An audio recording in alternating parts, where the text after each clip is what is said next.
Veja esse código VBNet. Estou declarando uma variável string contendo Devanir Paz. Depois estou declarando uma variável cliente2 e atribuindo cliente1 a cliente2.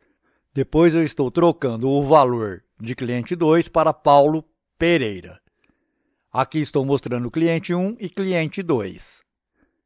Eu executei, vou clicar no OK. Devanir Paz, ou seja, cliente1 é Devanir Paz e cliente2 é Paulo Pereira. Era exatamente o que a gente esperava, mas agora eu vou fazer uma mudança. Eu criei uma classe clientes com duas propriedades, o nome e o sobrenome como string. Agora vou voltar aqui e vou trocar esse código por um outro código semelhante. Então, esse aqui é o novo código. Instanciei dois objetos daquela classe clientes, o cliente1 e o cliente2. No cliente1, na propriedade nome, coloquei Devanir e no sobrenome Paz. Isso no cliente1. Aí atribuí o cliente1 ao cliente2 e estou mostrando o cliente2. Eu executei, vou clicar no OK, Devanir Paz. Estou mostrando aqui a propriedade nome de cliente2, que apenas recebeu a atribuição dos valores de cliente1.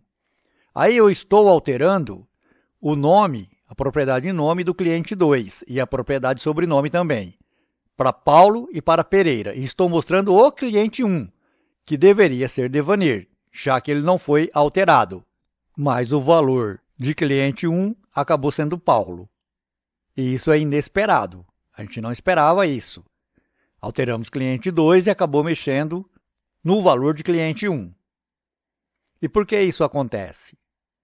Tanto o VBNet quanto o C#, ele tem dois tipos de variáveis. A variável por valor e a variável por referência.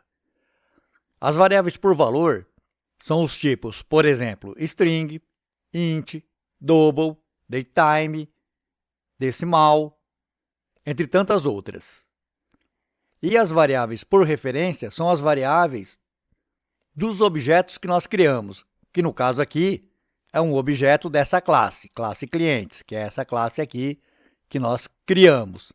Quando eu faço assim, ó, din cliente1, din cliente2 e depois faço isso, eu não criei dois objetos, eu criei duas referências para o mesmo objeto. Ou seja, essa atribuição aqui não vai funcionar da maneira esperada, por causa da maneira como funcionam as variáveis por referência. E existe uma maneira de fazer isso aqui funcionar como se espera? Sim, existe através de um código. E eu vou colocar esse código num método aqui na classe clientes. O código é esse, é o método deepcopy. Ele vai retornar um objeto clientes. E aqui está sendo feita uma clonagem do objeto. E de qual objeto ele está fazendo uma clonagem? Daquele que chamar esse método. Então, ele está pegando e fazendo uma clonagem no objeto cliente. Uma clonagem de quem? De qualquer instância de um objeto dessa classe. Vai ficar mais claro quando a gente usar o método. Aqui eu estou pegando a propriedade nome desse cliente clonado, desse objeto clonado, e estou atribuindo a propriedade nome para ele. Vai ser o nome de quem? O nome do objeto que chamar esse método. E o sobrenome do objeto que chamar esse método. E aí ele vai retornar esse objeto clonado. Vou voltar aqui no código. Como é que arruma esse código? É só chamar o método deepcopy, que é da classe clientes. Como esse aqui é um objeto da classe clientes, ele pode chamar o deepcopy. Então, ele vai fazer uma cópia profunda de cliente1 em cliente2.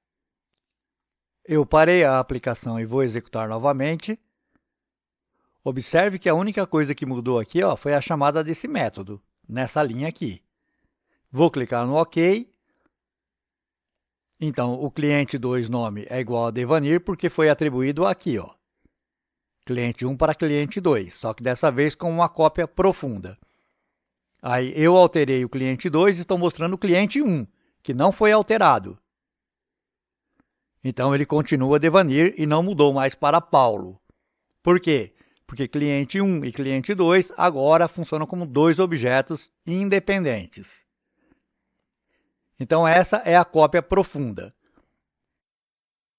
Eu poderia pegar esse código e ter usado diretamente aqui, mas é melhor fazer na classe. Fazer um método na classe fica mais limpinho o código. Então, lembre-se que todo objeto criado por nossas classes são objetos por referência. Logo, eles não fazem essa atribuição aqui direta. Precisa de uma cópia profunda. Se você gostou desse conteúdo, não esquece de deixar o seu like para ajudar o canal. Se inscreva e até o próximo vídeo.